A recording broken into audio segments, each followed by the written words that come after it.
ভালো লাগতেছে। আমার কাছে মনে হচ্ছে যে আমরা মহিলারা কোনো ক্ষেত্রে পিছিয়ে নেই। বিআরটিসি মহিলা বাস সার্ভিসের যে উদ্যোগটা নিছে এটা অনেক ভালো একটা উদ্যোগ। নারীদের কর্মসংস্থানের পাশাপাশি নারীদের নিরাপত্তার যে ব্যাপারটা আছে সেটা নিশ্চিত হয়েছে। আসলে জিনিসটা খুবই আনন্দের।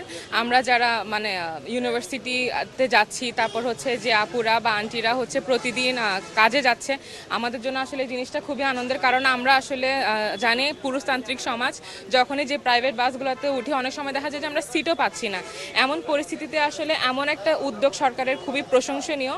আর আসলে আমি যে বিষয়টা খুব আশা করব, এর আগেও কিন্তু এরকম কয়েকটি পদক্ষেপ নেওয়া হয়েছে আর সেটা ইভেনচুয়ালি বন্ধ হয়ে গিয়েছিল।